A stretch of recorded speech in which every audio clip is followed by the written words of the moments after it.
زما ډیرو قدرمنو عزتمنو پتمنو د اسلام په شایسته دین را شریکو مسلمانانو ورونو، الله جل جلاله وعم نواله وعز اسمه په دغه مبارک آیات کې الله تعالی پیغمبر علیه الصلاة والسلام ته فرمایي خذ العفو. الله تعالی وی درگذر کوه ونیسه معافی. وأمر بالعرف. الله تعالی وی امر کوه په نیکی باندې. وأعرض عن الجاهلین. مخ واړوه د ناپوهانو خلکو سه. د جاهل او د ناپوه سړي جزا دا د ناپوهۍ په بدل کې مه ورکوه. الله تبارک و تعالی حضرت رسول الله صلی الله علیه و آله وسلم ته یوه خبر دا کوي چې عفو او درگذر کوه.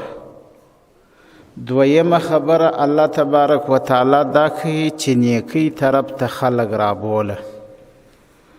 دریمه خبره الله تبارک و تعالی دا کوي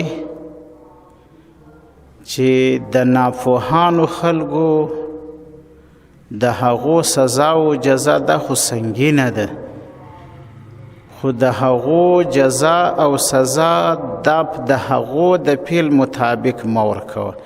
اعراض د ناپوهانو د جاهلانو خلقو سه اعراض کوه. حضرت رسول الله صلی الله علیه و آله وسلم فرمایي درې شیان دي، درې زما د په هغه ذات باندې قسم یې چې د هغه په لاس کې د هغه په قدرت کې زما ځان زما روح دی. درې شیان داسې دي پیغمبر علیه الصلاة والسلام وایي چې زما د په هغه ذات باندې قسم یې چې زما روح زما ځان زما سا د هغه په قدرت کې ده. زه په هغه باندې قسم اخستونکی یم. پیغمبر علیه الصلاة والسلام وایي په دې درې شیانو باندې یو د هغو شیانو څخه حضرت رسول الله صلی الله علیه و آله وسلم وایي دا دی چې صدقه مال نه کمی. مال دا نه کمیږي په صدقه باندې، په خیرات باندې، په صدقه باندې مال نه کمیږي.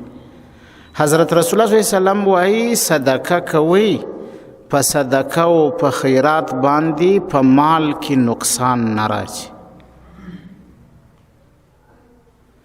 دویم شی پیغمبر علیه الصلاة والسلام چې قسم باندې خوري، رسول الله صلی الله علیه و آله وسلم وایي نسته یو مؤمن مسلمان چې پر ده باندې ظلم وشي بیا دا مؤمن مسلمان راولاړ سي دغه ظلم د الله تعالی د راضي کولو دپاره معاف کړي، مګر نه الله تعالی د دغه ظلم په بدله کې الله تعالی وده ته عزت ورله ورکوي. دا سړی الله تعالی عزتمن کوي. حضرت رسول الله صلی الله علیه و آله وسلم دریم شی یادوي وای نسته یو څوک یو بنده چې دی دروازه خلاصه کړي د سوال، هر سوال چې وي بلا ضرورت سوال کوي، حاجت یې نه وي دی سوال کوي. پیغمبر علیه الصلاة والسلام وایي مګر نه الله تعالی په دغه چا باندې د فقر دروازه راخلاصوي. حضرت رسول الله صلی الله علیه و آله وسلم درې خبرې وکړي او درې خبرې پیغمبر علیه الصلاة والسلام قسم باندې خوري. یو د هغو شیانو څخه چې حضرت رسول الله صلی الله علیه و آله وسلم قسم په خوړلی هغه دا چې په صدقه باندې د مال نقصان نه راشي. زموږ علما مسله ذکر کوي چې ظاهرا خو سړی چې صدقه کوي خیرات کوي او صدقات ورکوي نو ظاهرا که د سړي په جیب کې 1000 روپۍ وي 500 ورلره ورکړي نو ظاهرا خو دې کمې شوې 500. او پیغمبر علیه الصلاة والسلام وایي مال نه کمیږي په صدقه باندې. دی کې محدثین دوی وجې لیکي. یو خدا چې ظاهرا هم نه کمیږي د دغو 500 بدله الله تعالی درو ورکوي بیا خود به یا یو ورځ تیره سي یا به 2 تیرې سي یا به 3 بدله یې الله په دنیا کې بیرته ورکوي. دویم محدثین دا فرمایي چې په صدقه باندې مال نه کمیږي ځکه نه کمیږي چې دغه صدقه د وکه د حشرګاه پر میدان باندې الله تعالی د دغه بدل د ورکوي ثواب الله تعالی ورلره ورکوي. نو چې ثواب رالی مال کم نشو په صدقه باندې مال نه کمیږي.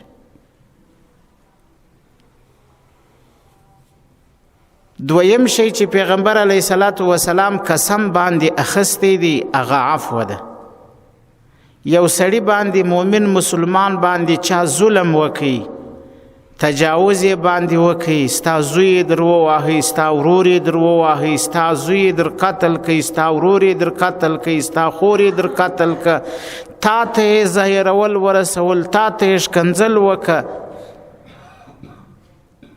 پیغمبر علیه الصلاة والسلام وای دا مومن مسلمان چې د دغه ظلم چې پر د باندې سوی دی دی معافی وکي د الله تعالی د راضي کولو د پاره الله تعالی د دې مظلوم عزت پزیاتی. ظاهرا خو به خود داسې په دنیا کې یو څوک به وایي چې یاره پلانې کار ما ورسره وکړي داسې مې کوي اما د آخرت په وجه باندې د ثواب په وجه باندې الله تبارک وتعالی دې ته عزت ورلره ورکوي. چیرې د هغه عزت نه کمیږي د دا سړي دا الله پاک لوړوي. دریم شی چې پیغمبر علیه الصلاة والسلام په حدیث کې ذکر کړی دی حضرت رسول الله صلی الله علیه و آله وسلم فرمایي نسته یو بنده مؤمن مسلمان یا یو بنده هر څوک چې وي چې دی دروازه د سوال د فقر خلاصه کی سوال کوي بې ضرورت هیڅ ضرورت چاته نه لري اما ولیکن بیا هم سوال کوي الله تعالی پر دغه چا باندې د فقر و د ذلت و د خواري دروازه را خلاصي.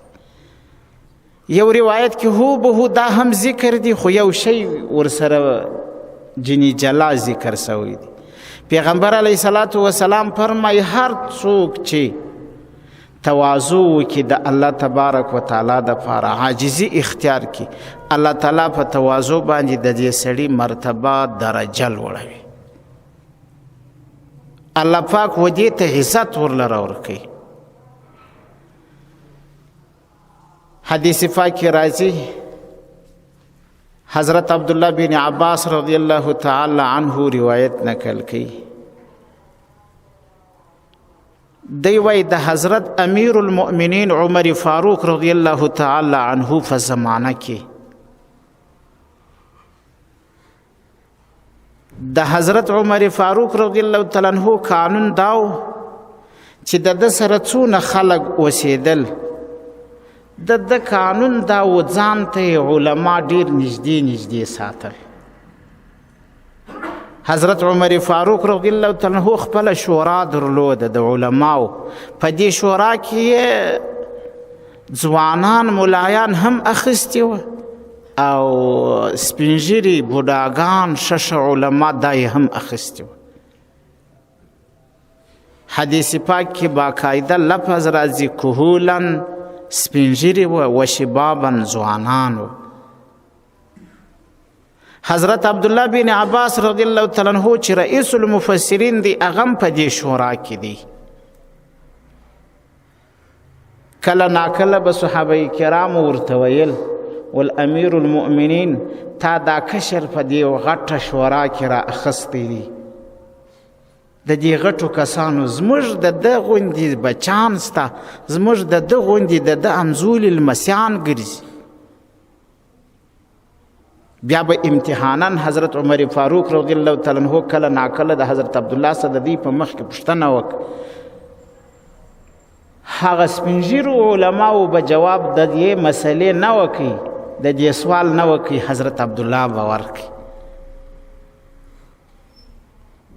نو بیا به خلک پوه سوه چې ګوره دا علمي استعداد دی که نه.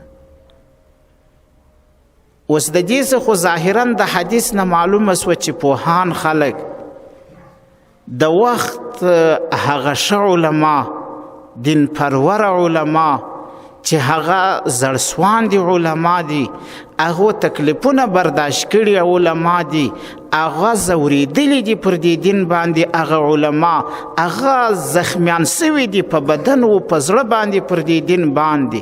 هغه علما باید د دې خلکو د دې امت په رهبري کې راشي. هغه علما باید د دې امت په سربرایي کې راشي. هغه علما باید په داسې ځایو کې راشي چې هغه د دې امت ترجماني وکړي. خوش خلک را مخکې کول پکار دي. ګوري یو سړی خوښ دی، یو سړی ناخوښ دی. اوس هغه څوک چې هغه نه دی خوښ، هغه ته د دې څه قدر معلومیږي چې دې سړي څونه تکلیفونه ګالي.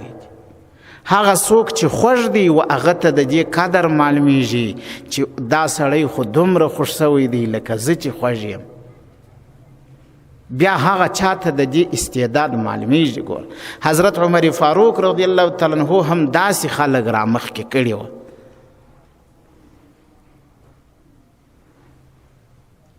د سارا خلک دا د نورو خلکو څخه په طبیعت کې نوکې لوړ وي، ډیر د ادب لحاظ نه ساتي، د ادب خیال پکې نه. د حضرت عمر فاروق رضی الله تعالی عنہ د علماو په شورا کې حضرت حور بن قیس رضی الله تعالی عنہ هم، حضرت عبدالله بن عباس رضی الله تعالی عنہ فرمایي وای د دې سړي د حور بن قیس رضی الله تعالی عنہ اکا د پلار سکه ورور یې دی عیینه بن حسن رضی الله تعالی عنہ دا راغلی دی، د وراره کره اکا راغلی دی، مدینه منورې ته راغلی دی. دا د مدینه منورې څخه د باندې ګزاره کوي. هغه راغلی دی دلته ښار ته راغلی دی، د وراره کره شپې کوي. وراره ته وایي و حضرت حور بن قیس رضی الله تعالی عنہ ورته وراره ته خو ډېر د دې امیر المؤمنین په حضور کې قدر لري، د ده په نیز تا غټه رتبه ده، که ته یو کار وکړې. هغه ورته یې څنګه؟ ته یې اجازه وغواړه چې زه د امیر المؤمنین سره ملاقات وکړم، زما دپاره وخت ځینې واخله چې زه ملاقات ورسره وکړم، امیر المؤمنین ووینم. حضرت حور بن قیس رضی الله تعالی عنہ د اکا سره وعده وکړه، ورته بالکل زه ستا دپاره وخت اخلم. بله ورځ باندې چې د امیر المؤمنین مجلس ته ورغلی، ورته یې صاحب زما اکا راغلی دی، د پلار ورور مې دی، بوډا سړی دی، سپین ږیری، ستاسو ملاقات غواړي، که تاسو ورته وخت ورکړئ. امیر المؤمنین ورته وایي رایه وله رایه وله. حور ډیر خوشحاله سو. حضرت حور بن قیس رضی الله تعالی عنہ ولاړی، اکا یې راوستی. اکا چې یې راوستی، امیر المؤمنین چې هلته ناست دی، د چې دی ولیدي، اوله کلمه یې در خوله دا راووته، هی ابن خطاب. هی معنا دا د دغه دی، تعجب به وکړي، تا د خطاب زوی دی، نوم یې لا نه واخست، یا امیر المؤمنین ورسره یادول، دا خو لا بیله مسله. حضرت عمر فاروق رضی الله تعالی عنہ خو دنیا ته معلوم دی چې هغه د طبیعت نه تیز، حسین طبیعت یو، جمیل طبیعت یو، مزین طبیعت الله پاک ورکړی.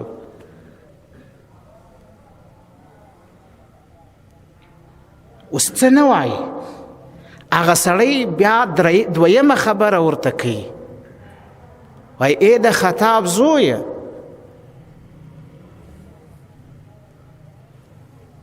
لا تعطینا الجزل، ته نه راکوې موږ ته هغه عطیه چې کومو خلکو ته نورو ته څه شی ورکوې موږ ته یې نه راکوې. زموږ و د نورو خلکو مابین کې فرق کوي، نورو خلکو ته ډیر شی ورکوې موږ ته یې نه راکوې.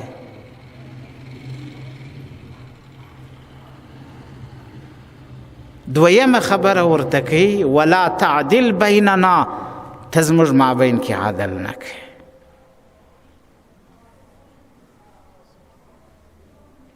اوس اوله خبره یې څومره عجیبه خبره وکړه، دا دی هغه د خطاب زوی.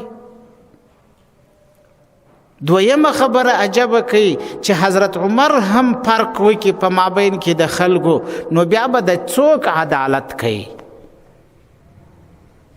حضرت عمر فاروق رضی الله تعالی عنہ د هیچا فرق نه کاوه، هر چاته یې په خپل منزلت باندې، په خپل رتبه باندې، په خپل حیثیت باندې هغه قتل کول، چیرې فرق نه کاوه په مابین کې.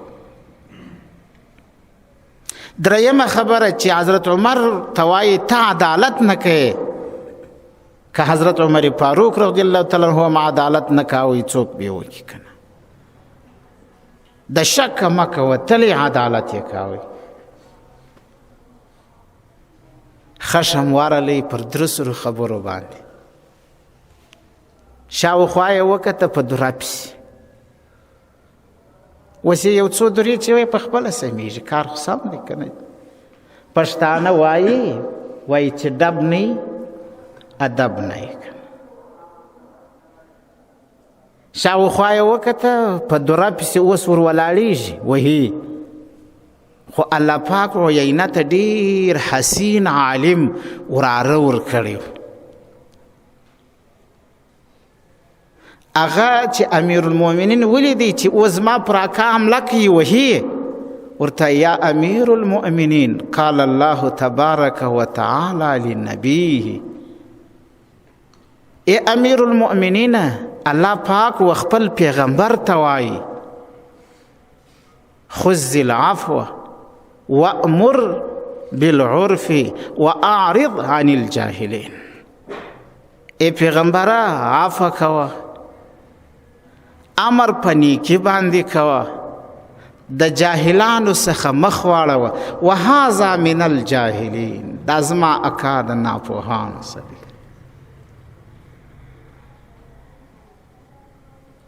صحیح البخاری کتاب التفسیر کی دا حدیث راوړي.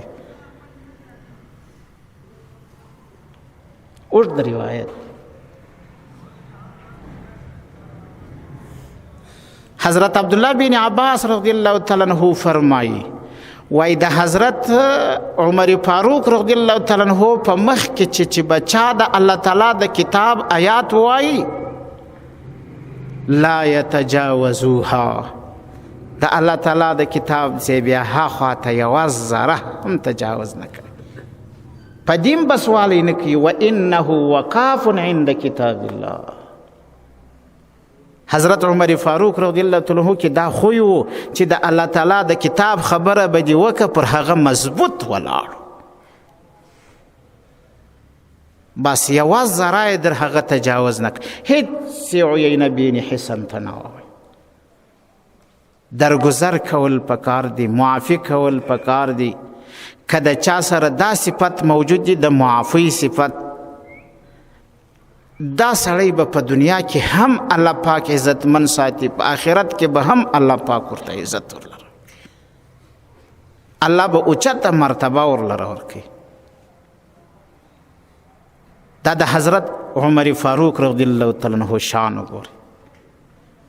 د صحابه کرامو شان خو ډېر اوچته شان دی، هغه خو ډېر اوچتې مرتبې والا خلک وه.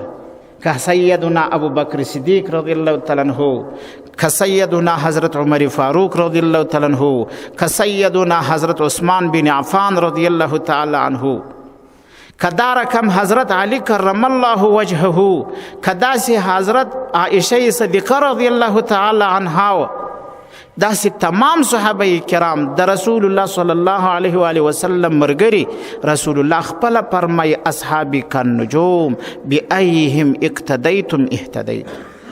زما صحابه دا داسې دي لکه د اسمان ستوري، په هر یو پسې چې تاسو اقتدا وکئ د هغه باندې به د هدایت لار پیدا کړي. صحابه کرام دا ټول عادلان دي. زموږ ایمان دا دی، ایمان اصحاب رسول الله صلی الله علیه وسلم كلهم عدول. د پیغمبر علیه السلام ټول مرګري دا عادلان وو. دا یو خبر د حضرت عمر فاروق رضی الله تعالی عنہ د عدالت ته ګوري چې څومره عادل انسان. حضرت عمر فاروق رضی الله تعالی عنہ په خپل وخت کې څومره عدالت تیر کړي. څه کارنامې چې حضرت عمر فاروق رضی الله تعالی عنہ وکړي هغه ټولې دنیا ته معلومې دي د عدالت. بعضې خلکو څه صحابه کرام هم نه دي خلاص، په هغو هم کار لري که نه. افسوس دی د داسې چا په حال باندې. دا زموږ په علماو کې یو عالم دی حضرت مولانا رومي رحمه الله، د هغه عالم یو واقعه ذکر کوي. حضرت شیخ غضب رحمه الله زبردست اوچت عالم دی. ګوري هر کال به حج تکلی چې حج سبا فارغ سو د پیغمبر علیه الصلاة والسلام عاشق، بیا به د پیغمبر علیه السلام روضې مطهرې ته ولاړ. روضې مطهرې ته چې به ولاړې هلته بیا به د ځانه سره یوه قصیده اشعار به جوړ کړي وه. د پیغمبر علیه الصلاة والسلام روضې مطهرې ته به ولاړ و، د سترګو به اوښکې بهیدې، اشعار به ویل. شیخ زغب رحمه الله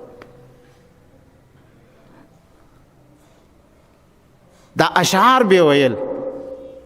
بیا به د هغه څه تیر سو، د پیغمبر علیه السلام د روضې څه لږ اخوا ته به سو، بیا به پر محاذات د حضرت ابوبکر صدیق رضی الله عنه د قبر ودرېدی، بیا به یې د هغه پورې څه اشعار جوړ کړي وه هغه به ویل. بیا به د هغه څه لږ تیر سو، بیا به یوه قصیده د حضرت عمر فاروق رضی الله عنه په مدح کې جوړه کړې وه، بیا به هغه ویل. اما بدبخته خلک سته، د الله پاک دشمنان ډیر دي که نه. د پیغمبر علیه السلام دشمنان ډیر دي، د صحابه کرامو دشمنان ډیر دي. په دې به بعضې خلک سوځل کېدل. ولې د رسول الله ستاینه کوي؟ ولې د ابوبکر صدیق رضی الله عنه ستاینه کوي؟ ولې د حضرت عمر فاروق رضی الله تعالی عنه ستاینه کوي؟ دا به نه سوه برداشتولی، په دې به سوځله کېدل. یو کس ورته رالی، داسې پاخه عمر والا سړی دی، تای سړی تال هر کال راځي دلته داسې اشعار وایه د رسول الله په روضه کې. ما ته ستا اشعار ډېر خوند راکوي، که را سره میلمه شي. علما پاک خلک دي، ښه خلک، ښه علما. ورته صحیح ده. حضرت شیخ زغب رحمه الله فرمایي وایي زه بوتم ماښام ورسره ولاړم، ما ورته ویل د ماخستن لمونځ چې مې وکړئ بیا به ځو د خیره. ماخستن لمونځ مې مسجد نبوي کې وکړئ، بیا ورسره ولاړم. چې ولاړم کور ته یې بوتم، لاندې یو زیرخانه د دې ته یې شوک شوه یې کړمه، دوه نور غټ مست مست خلک ورسره دي. بس ما ته وایي ژبه راوبس. ما ورته ویل څنګه کیسه ده؟ وایي ستا چې موږ میلمه کوي، میلمه کوم دي نه. ته چې په کومه ژبه د رسول الله صفت کوي، د ابوبکر صدیق صفت کوي، د حضرت عمر فاروق صفت کوي، دا ژبه در څه پرې کوم. وایي ما څنګه ژبه راوباسم؟ نی راباسم. وایي بیا یې غځار کړم، ټینګ یې وډبولم، بیا یې زما ژبه په زور راته کې په دا بیخ کې ژبه راسه پرې کړه. ژبه یې راسه پرې کړه، وایي بیا یې راوایستم. وایي ځه ژبه دې در سره واخله، ځه چټک چې بیا دې ونه وینم. په کومه ژبه چې ته د رسول الله صفت کوې دا به درڅه پرې کوم، د ابوبکر صدیق صفت کوې دا به درڅه پرې کوم، د حضرت عمر فاروق رضی الله تعالی عنہ صفت کوې دا به درڅه پرې کوم. ژبه یې ځینې پرې کړه. شیخ زغب رحمه الله وایي د شا د خوا یې پسې راږغ کړه، وایي ابوبکر و عمر ته ووایه دا ژبه را جوړه کړي اوس.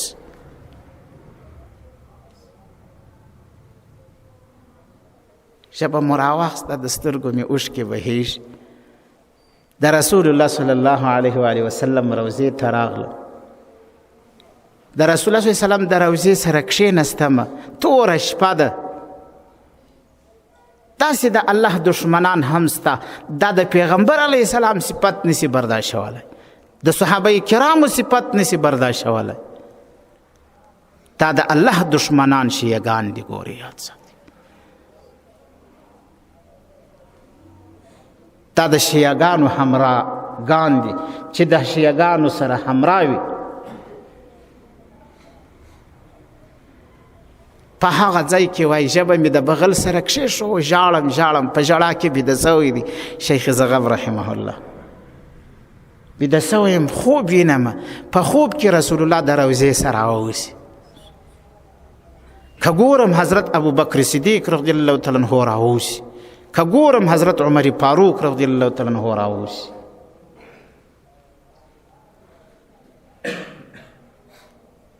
چې راووتی پیغمبر علیه صلات وسلام حضرت عمر فاروق رضی الله تعالی عنہ ته وایي دا ژبه راواخله، دا پاکه پرېمینځه، پاکه یې ژبه پرېمینځله.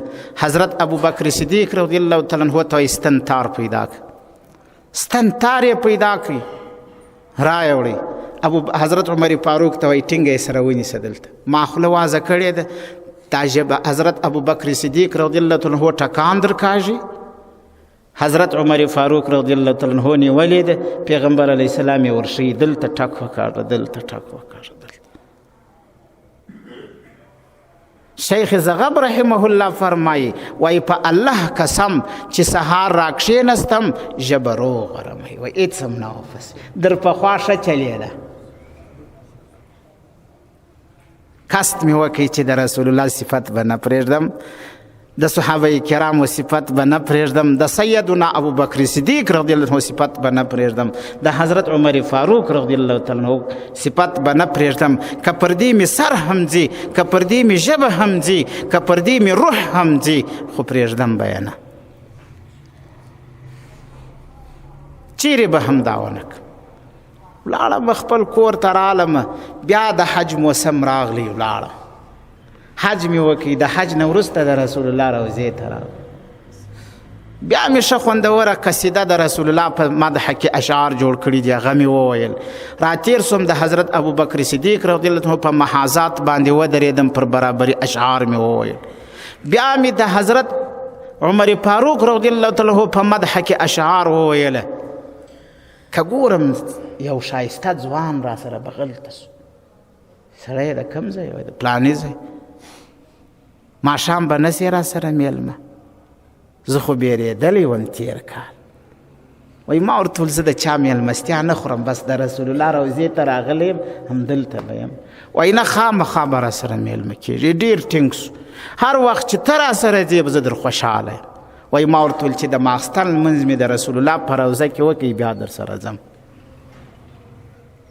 بیا در سره ځم. د ماخستن لمونځ چې مې وکړي د پیغمبر علیه صلات وسلام په روضه مطهره کې د ځوان سره روان سو. کور ته چې بوتم ښه سراچه ده، ښه کوټه ده، کوټه کې لاندې زینې شو سوي دي، چې ور روان یې کړم هو به هو هغه زینې دي. د زړه مې شرک سو چې یا الله فضل، هغه زینې دي چې تیر کال په دې زینو کې زه شو سوی وم. لاندې زیرخانې ته شو وکم، زیرخانه کې دوري م لار کړلې، د دوري هم وایي ما ته ویل دوري راځه، زه په پسې یم، اوس خو چې پیښېږي هغه پیښېږي. چې پسې روان سوم، یو څه چې ورغلم، یو کپس پروت دی، په دې کپس کې یو بیزوګی ولاړ دی. وایي دې ته وګوره.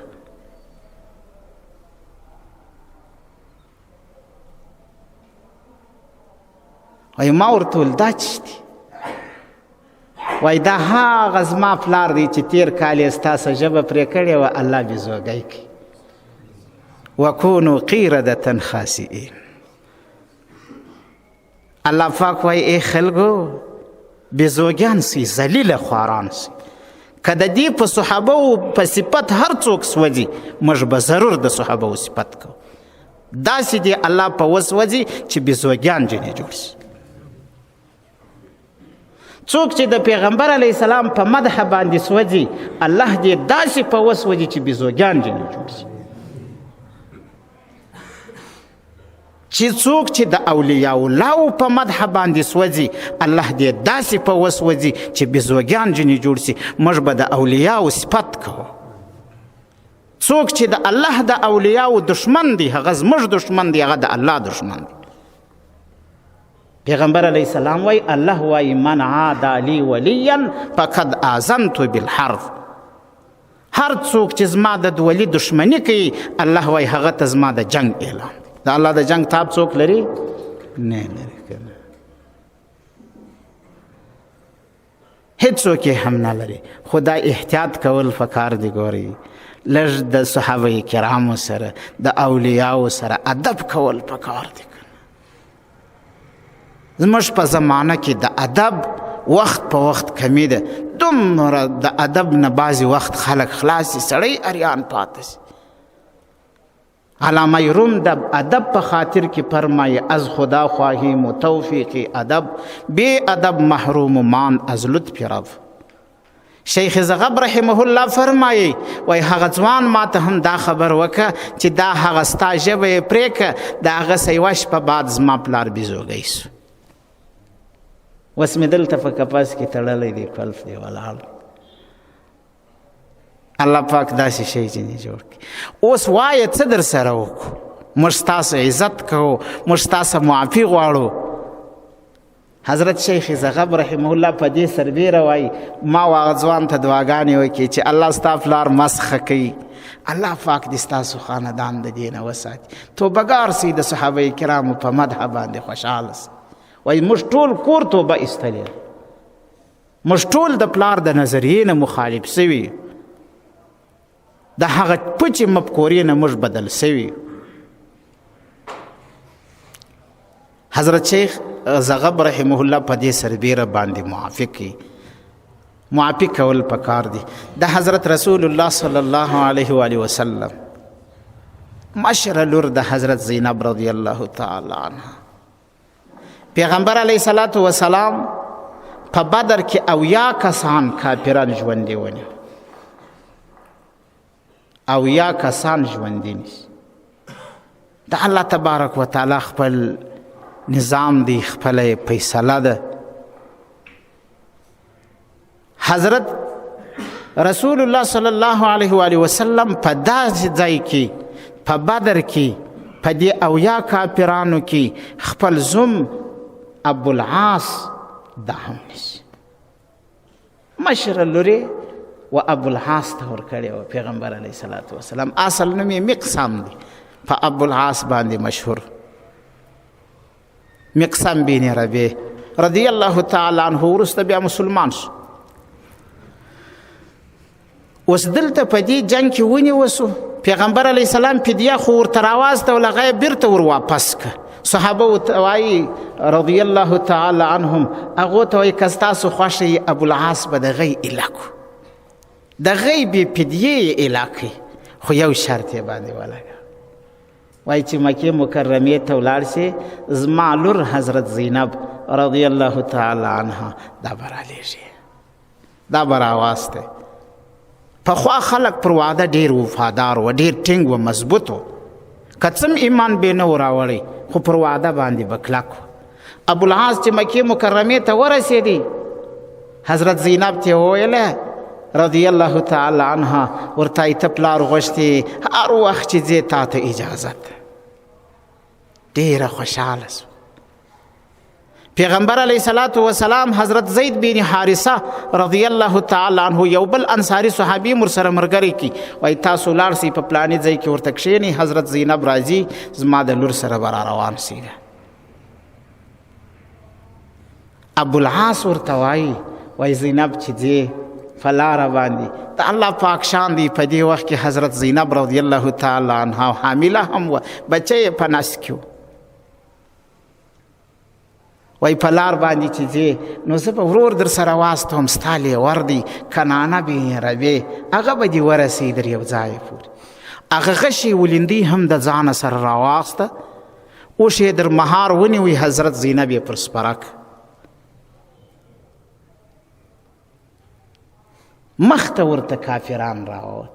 ابو سفیان د مکې سردارو، د کافرانو مشر و، هغه هم راووتی، د یوې زنانې غریبې مقابله کوي. ګورې یوه زنانه ده، هغه غریبه ده، د دې به مقابله څنګه کوي؟ د ابو سفیان سره بیا حبار بن اسود هم راووتی. چې کله راغله حضرت زینب رضی الله تعالی عنها په اوښ سپره ده، په لارې باندې چې کله تیریږي غټ غر دی پر دې ډبرو باندې روانه ده. کنانه بن ربیع اوښ کشي، دی رالی د اوښ یې په دې تخر کې په نیزه باندې ووهي، اوښ وغورځېدی. حضرت زینب لاندې پر ډبره ایله سوه، زخمي سوه. دا د پیغمبر علیه السلام لور ده. ګوري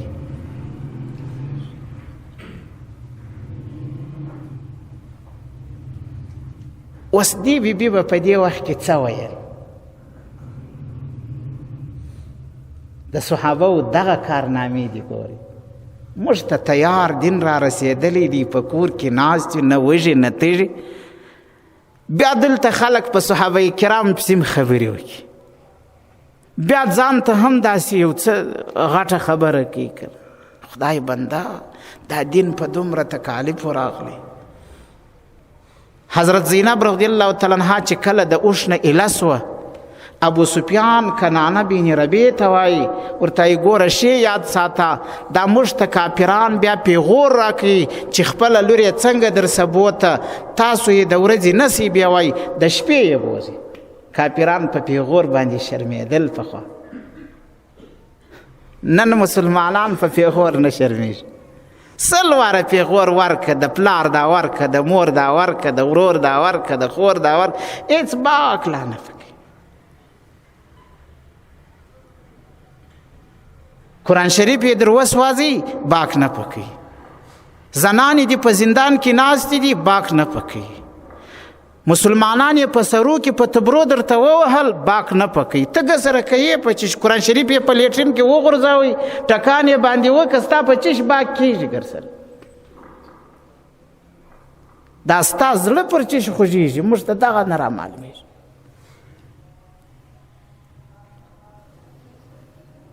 حضرت زینب راوګرځېده بیرته. حضرت په دې وخت کې حضرت زینب ته لیور وایي، کنانه ورته وایي، وایي که دې خوښه وي زما سره خو غشې ولندۍ را سره ده، در هغه وخته دې د چا پلار ولکه راسه وګرځوي چې زما د ماشې ګوته شوري. دا کنانه بن ربیع اسلام نه دی راغلی، تر دې وخته مسلمان نه دی. هغه ورته یا جنګ مه کوه، راوګرځېږه، راځه. خو خوښ سوه، زخمی سوه. د پیغمبر علیه الصلاة وسلام لور بیرته راغله کور ته. څو ورځې بعد د دې مریضۍ سه هغه بچی نقصان کوي.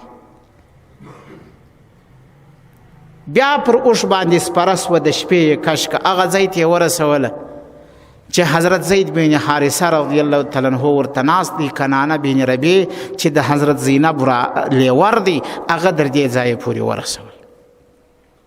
حضرت زید بن حارثه رضی الله عنه مدینې منورې ته ورسول.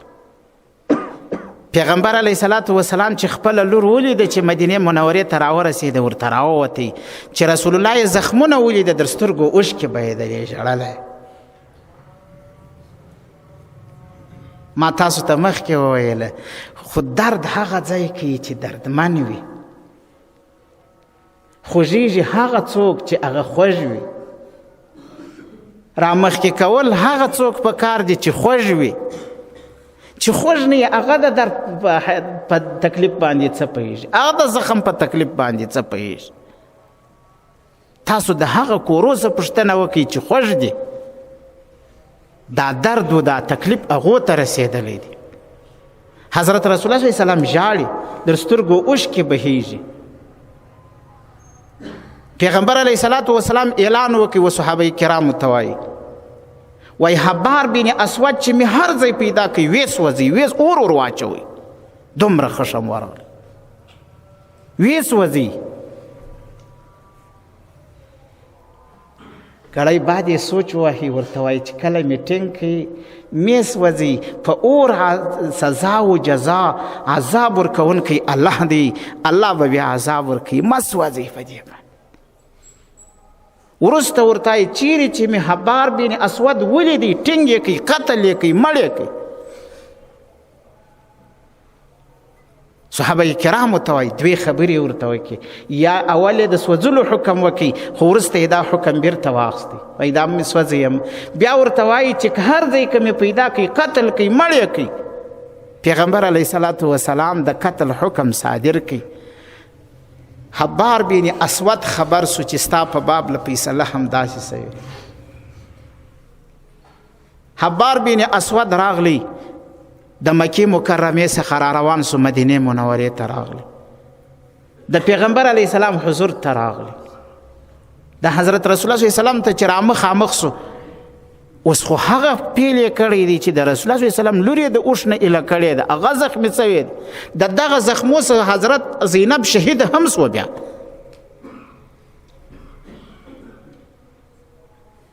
حضرت رسول الله صلی الله علیه وسلم چې حبار بن اسود ولیدي، پیغمبر علیه الصلاة والسلام ورته وایي څنګه راغلی؟ ورته یا رسول الله آمنت بالله وبرسوله اشهد ان لا اله الا الله واشهد ان محمدا عبده ورسوله.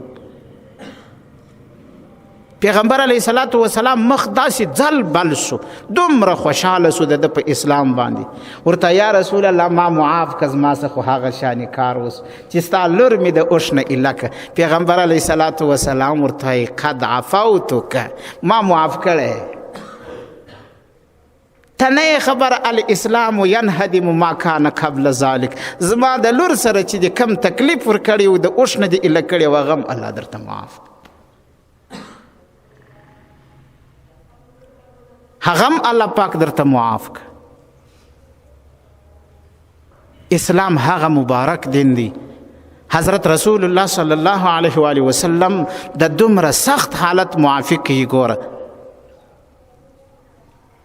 حضرت حبار بن اسود رضی الله تعالی عنہ په اسلام باندې چې مشرف سو، د اسلام په مبارک دین باندې وچلیدي، الله تعالی هغه ګناه چې څومره سخت ګناه ده د پیغمبر علیه الصلاة والسلام لور دا یې د اوښ نه ایله کړې ده، هغه الله پاک ورته معاف کړه. که یو څوک د الله پاک نه معافي وغواړي، الله پاک ورته معافي کوي. که موږ و تاسو یې د یو چا سره ظلم کړی وي یا مې یو چا ته تکلیف رسولی، هغه ته معافي وکړو، الله تبارک وتعالی به موږ و تاسو ته معافي کوي.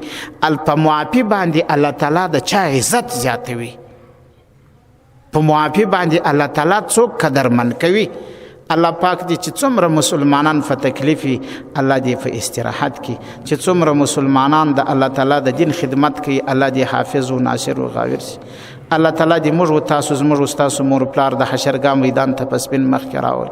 الله تعالی دې مې د رسول الله د مبارک لاسونه د حوض کوثر اوبه نصیب کړي. واخر دعوانا الحمد لله رب